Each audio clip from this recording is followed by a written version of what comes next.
Okay, hello everyone and welcome back to Brickrigs, and today we'll just be taking a look at some of the more things that I've created because, well, as you can see, I've got quite a lot of items that I've created.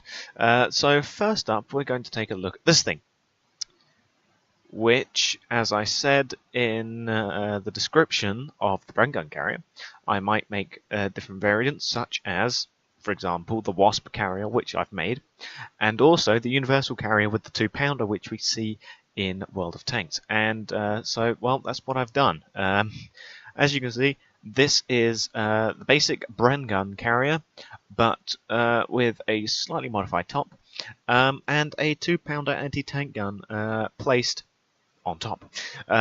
So yeah, the crew would sort of stand in the back for the anti-tank gun. As for the gun itself, it's just got a basic gun shield here. This would be the sort of slated area for you to load the shells into.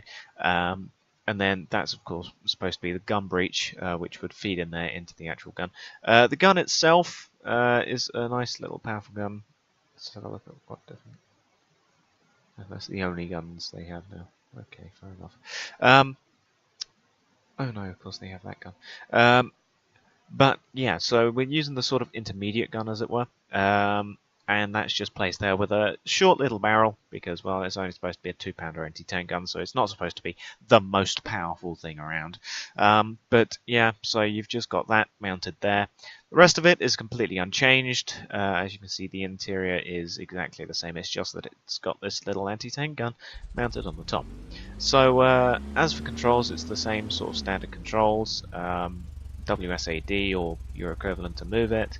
As for the actual gun itself, pressing Alt and then using pitch, or using throttle up and down will elevate the gun, and then steering will control as to which way, as the the rotation of it. But as you can see, you can just go around, you can just sort of shoot with it.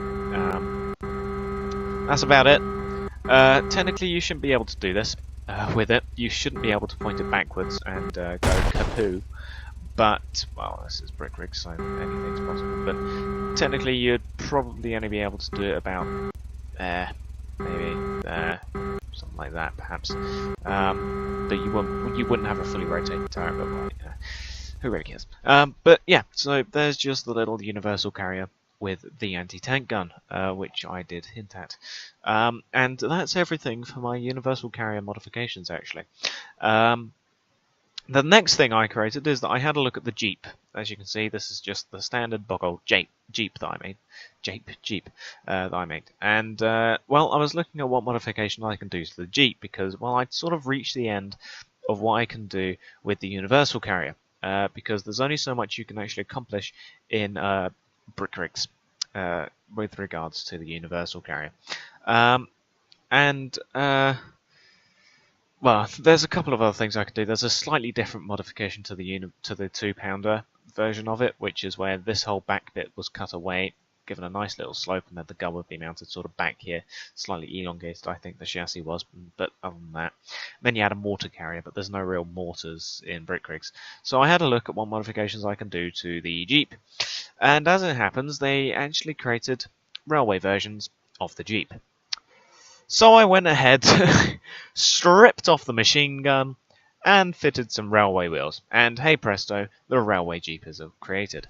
Now, as you can see, we have actually spawned, well, we've entered through the vehicle area. And this is for wheeled vehicles, not for trains. However, as you can see, it's no longer really just a flat grass world, as it were. It's no longer just a grid map. It's now actually got all of these things for you to test out crashing your vehicles, seeing them crush, seeing how sturdy they are.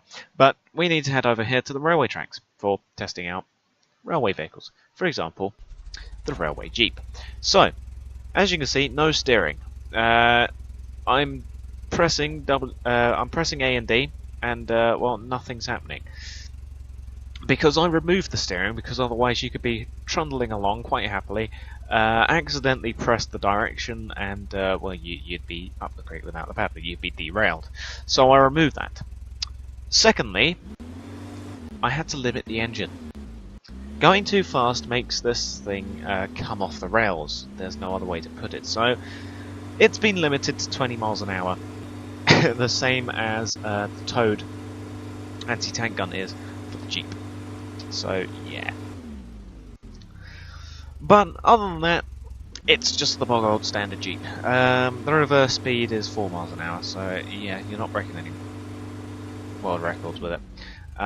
Let's just do that. It's faster to walk back, honestly, when you're reversing. But yeah, I had to limit it to that. Anything higher than that, and you're likely to come off, especially if you go around a corner. So I've just straight out limited it. Now, this thing could actually tow carriages. When it was on the rails, it could actually tow things. So I've tried making a carriage. As you can see, it's not going that well. I have no idea how to create carriages in brick rigs. I'm attempting to, but yeah, it's just sort of not going very well. As you can see, the wheels aren't supposed to do that, but as you can see, it sort of derails me, and I haven't really done much with it because I have no idea how to create carriages. But that's all for the railway. If we head back over here to the well, non-railway part of the track, there are a couple of other things that I've got to show you. So there we go, back into the editor. Do away with the railway Jeep. Well, I wanted to have just a bog standard truck chassis, so basically strip off the gun of this and then just have it as a flatbed truck, so that I can do various modifications on it. And well, I did that, but then I sort of created this along with it, and I forgot to save it as something else. So for now, this is called Military Truck Testbed because that's what it was going to be. However, the only problem with this is that it's very unstable. I mean, if you stop with it, it does that, and does that, and then it does that. And that's not good. However, from a stationary position, it does alright, because this is basically another missile platform. But instead of using the big bulky missile platforms of the other rocket truck, this uses the much thinner rocket system, using the small thrusters which they added. Now, it's sort of if the Americans tried to design a Katyusha rocket launcher, whereby it's just loads of little missiles on a rocket platform. Oh god, that's not good. But I need to work out the kinks of it. Really, it's almost done. But as you can see, that's a lot of dots. However, if we just go ahead and disengage some of these top rockets, there you go. Disengage the whole top layer. There you go. Disengage. Disengage. So there we go. And as you will notice, on the back of the rockets, once they're disengaged, to stop them from flying backwards, so basically to stop them from falling off, which was a problem with the original rocket truck, I've added this simple 1 brick width backing wall just to protect it. Now the rockets themselves, nothing particularly special. They're just the standard thruster attached to a redirector brick, which is the 1x1 brick with the stud facing one way. Then onto that stud facing the other way, I have put a 1x1 stud, which is olive, the same color as everything else, and then another 1x1 stud, red, and then a cap, just a flat 1x1 stud onto that as well to make the rocket Warhead, because there's no single cylinders for some reason. I don't know why. I mean, honestly, 1x1 cylinders are like the best thing ever, and they really need to add them. But because I didn't want to just have the blank stud left up the top, I just decided to add a single flat see-through clear red stud. But now that we have disconnected these rockets, what we can now do is... Nope, slow motion is bad. What we can now do... I was going to try and put them in slow motion, but what we can now do is, well, launch the rockets. And as you can see, they sort of fly. Don't fly very well, but fly they do. Disengage. That's not good. But yeah, I still have to work out the kinks of this thing. because it's highly unstable and I have not done much with it, and it's already starting to break. Launch the rockets. But yeah, it sort of tends to implode on itself, so I'm just going to leave that be. Yeah, okay. Okay, that's enough of that. But yeah, so that's one of the ongoing projects as I walk into a wall. But now for the two big things. And by big I mean tanks. And by tanks I mean modifications. Because you will all remember this thing. The medium tank that I created. It's sort of got this weird bulgy turret. But as a medium tank it works. And just to reacquaint you with it, this is what it looks like. Goes at 57 miles an hour. You can press Alt and then use steering to turn the turret. For some reason the turret's backwards, I don't know why.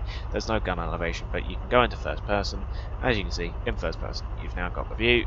Inside, you've got a crew of 6, you've got radio operator, driver, hull machine gunner here. Up in the turret, you've got the gunner with the little gunner sight. Back here, you've got the loader to load in the shells, and then up top, you've got the commander sitting out of his little cupola, which I think is brilliant. But yeah, so there's your basic crew of 6. There's your basic tank. I really probably should do something about that turret. But other than that, it's the standard medium tank with lots of sloping because, well, I love sloping. But let me just go into the turret, if I can. Maybe a bit of a fiddly thing to do. No, that's a 10x6. That's actually in the turret. Don't want that. That's in the hull. No, what's this? There we go. Oh, well, that's not good. I can't actually change it. Okay, but anyway, so there's the medium tank, as we will all know. Is the medium tank which was derived from the tank destroyer chassis, which is that, but I won't show you that because we all remember that. But the first thing that I did with it was I just decided to create a command tank. Now, looking from the outside, looking from a distance, such as this, you would probably not notice that much difference at a glance. If you were to just look at it and then be like that, you would probably not notice that much of a difference to the regular medium tank. That's because it sort of basically is the regular medium tank, except with some subtle differences. Down in the hull, nothing has changed. Oh, let's get into the hull. There we go. So in the hull, you've still got your basic radio, you got your driver's position, you got your hull machine gunner. So that's all completely the same. Inside the engine compartment, you've got the standard engine with the fuel tanks back there. In the turrets, however, things have changed. The gun barrel, as you will notice, is slightly off-center. And there's a good reason for that.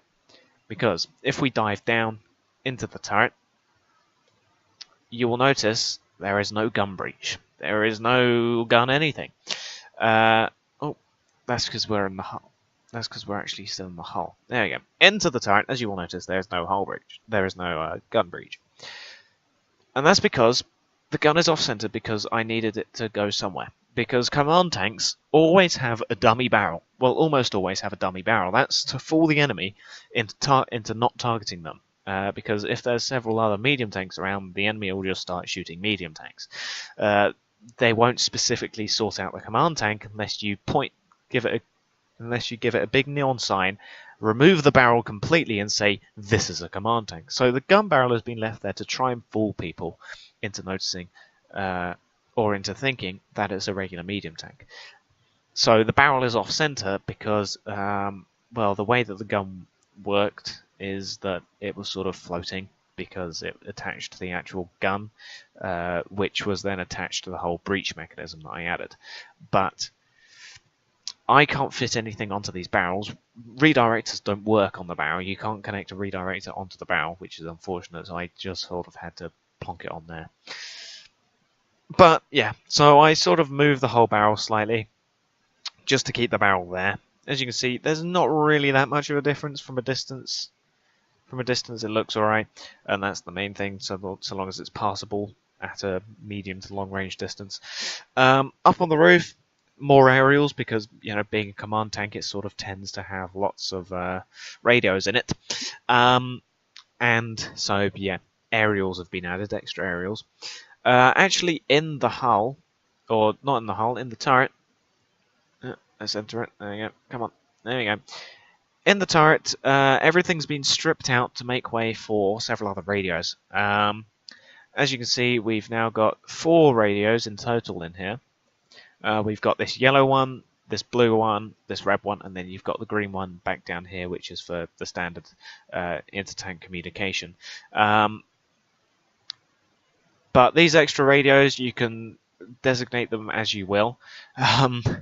I don't have a set designation for which each radio does. I suppose one would be a direct contact to HQ, one would probably be direct contact to like Army Command, and then the other one would be for something else. I don't know what command tanks have their different radios for, but generally command tanks were always reconditioned medium tanks.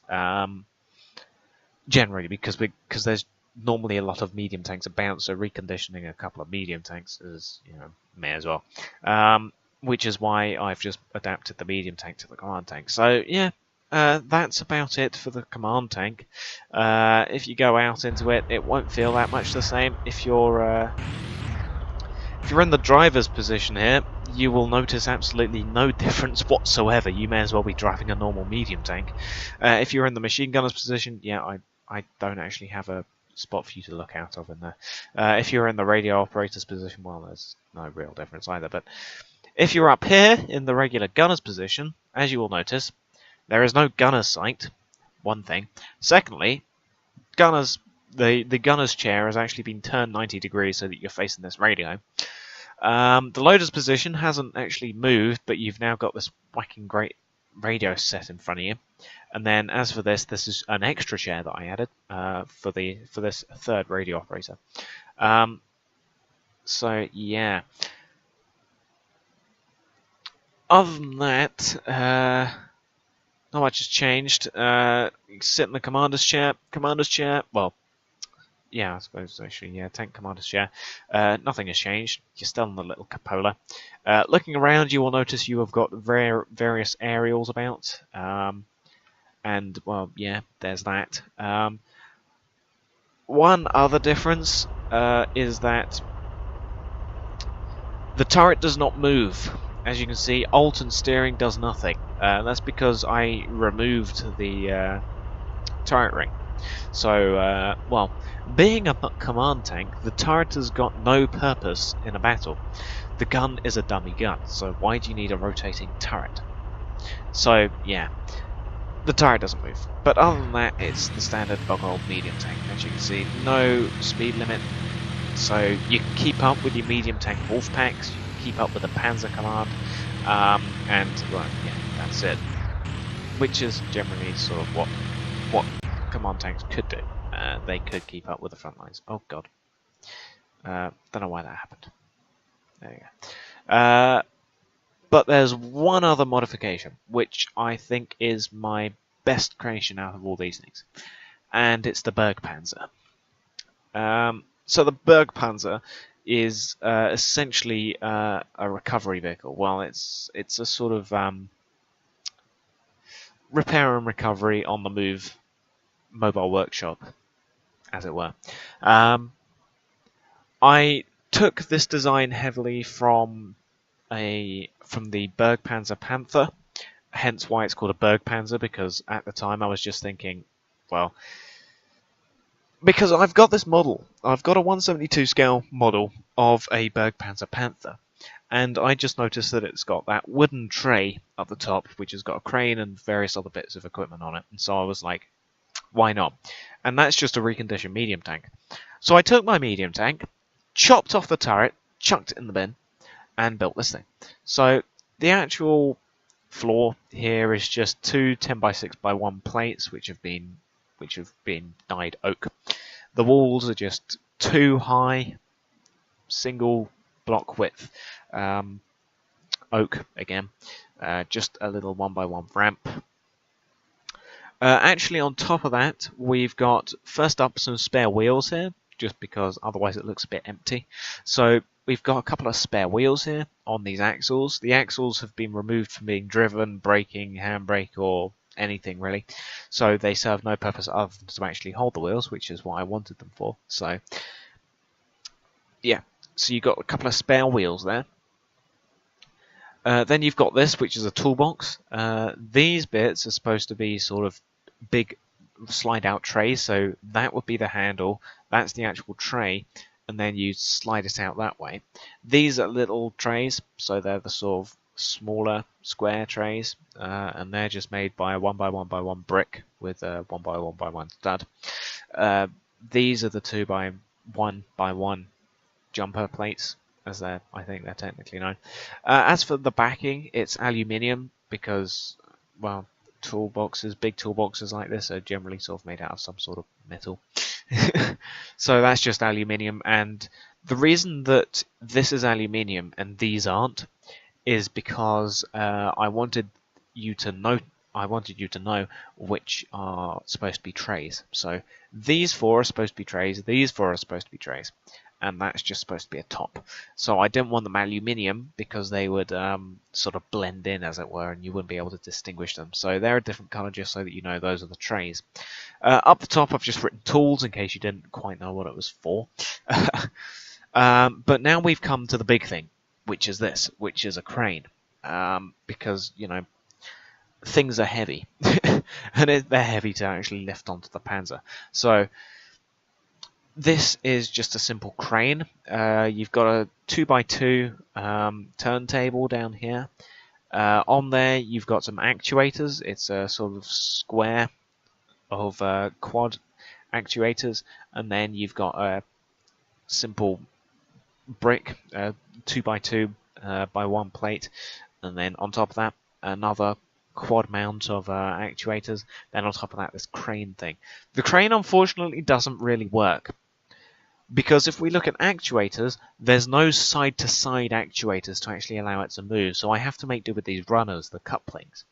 However, by removing the coupling, this thing wants to wobble about everywhere. So when you activate the thrusters, even though the thrusters are set to 0.05 of their normal thrust, this thing just still wobbles about everywhere. So I would suggest not moving it.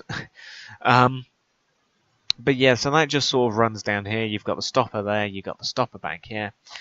This thing is actually spanning the length of this, so it's 4x2. And then that's just a winch. You've got the hazard sign.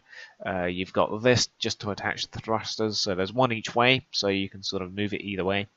And then yeah, it's the winch, because this thing rotates 360 degrees. This thing can move outwards, so you could sort of turn it that way.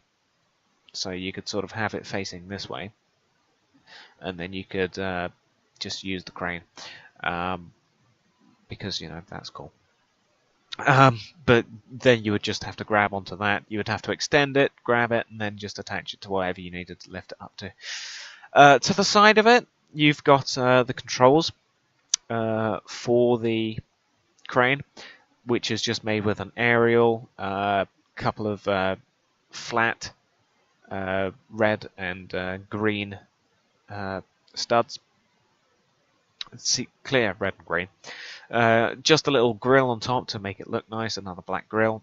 On here, a couple of redirectors, slanted redirectors, and then that's just on a 2x2x1 brick. And then you've got another redirector back here, which is what the aerial's on, the antenna. And that's about it for the Burg Panzer. Actually, inside the Burg Panzer, nothing has changed. You've still got the machine gunner, you've still got the driver, and you've still got the radio operator. But this thing is only a crew of 3, technically. Two mechanics on top of it, because, you know, why not? I would suggest 2 or more if you're actually going to do some recovery with this thing. But generally a couple of people just on top of there, which would sort of just hang on whilst you bumped over the terrain. But minimum crew of 3, so long as these guys don't actually mind getting their hands dirty and fixing whatever it is. This is supposed to be a ladder, so that you can climb up. It doesn't work as a ladder because you can't, you know, as ladders. So I'm not actually too sure how you would get up. There you go. So I am very good at this thing, honestly. The best mod for my medium tank that I've created. But pressing Alt and throttle up will activate the first set, and then pitch will activate the second set. So that's the tallest the crane can go. and then Alt and steering will allow this thing to actually turn like that. It's a bit wobbly, I've just realised. You'd probably want to do that. Actually have it in a non-elevated position whilst you did that. And then this is the problem with it, which is that if I disengage, and then enable the thruster, so long as it moves, although I think the winch is probably in the way. There you go, see? If you try and move it, it falls off. And that's the problem with using the crane, because there is no set actuator to actually move the crane, which is a shame. But let's try it from a standing position. So disengage, and then enable the thruster. Yes, it still doesn't want to move. And then yeah, it spazzes out if you try and reconnect it. So yeah, just saying, just don't use the moving crane. You can turn it to face whatever direction you want. That's cool. That works fine. As you can see, this is all working fine, and then you can raise it up. You know, you can raise it to a single height. So you can raise it to a single height like that, or you can raise it to double height. There you go. Yeah, like that. Whatever. The crane is fine. I'm happy with the crane. But yeah. If you go into gunner's view, as you can see, the roof has sort of been replaced. The roof has actually been replaced with the wood, which is a bit of an oversight, which I've only just realised, but oh well, it'll do. Sitting in the radio ops position here, yeah, that's all fine. So there, oh, there you go, we're on top of the tank. There you go. So there we go. So we're now actually on top of this. So you've got your toolbox here, which I think is actually a decent height. That's probably a good sized toolbox. Couple of wheels here, just in case, you know, you hit a mine or something. One of your tanks has hit a mine and you need to repair it. And then, of course, here's the crane operation. So you would sort of be here, and then you can, well, you can move it from here actually. But there you go. So you could sort of move it from there if you wanted. But there you go. So I can pick up this. There we go. And then, you know, if this thing was to actually move, you could, you know, just connect this up to a box, perhaps. But actually get him back up. Ah, there we go. You can jump up the front. There you go. And then just drop that out. Why not? That's fine. I don't want to extend it. Okay. But there we go. So that's basically it for the Burg Panzer. I'm very happy with it. I think it looks great. Honestly, I do like it. What the heck's happened here? Why have I lost a wheel? Wait, what? Oh, wait. Where the heck's my wheel gone? Oh, I've got to fix that. Yeah, done. But yeah, so that's it for the Burg Panzer, really, honestly. I think it's got a really nice, you know, icon picture. But that's all of my designs currently. Let me know which is your favourite design out of everything that I've done so far, because, well, I've created how many? Well, what's on the workshop actually? So I got 1, 2, 3, 4, 5, 6, 7, 8, 9 to the Jeep. 18, 20. I've created 20 different things. So you've got the Burg Panzer, the truck, the command tank, the railway Jeep, the universal carrier with the 2-pounder, Jeep with rail-assisted, unguided winged rocket, the Wasp flamethrower carrier, the Bren gun carrier, the Jeep with the anti-tank gun, the universal carrier with anti-tank gun, my tow truck, heavy rocket truck, which admittedly is very broken and probably not one of my best designs, heavy tank, medium tank, tank destroyer, heavy gun motor carriage, the Jeep with the MG, custom pickup truck, which I quite like, the covered top military truck, which I also think is quite good, and then my original rocket truck. But yeah, so let me know which is your favourite, and I'll probably go over my favourites because, well, I've done 20 now. But yeah, so those are all of my brick breaks designs and what I currently have on the workshop. So I'll thank you for watching and goodbye.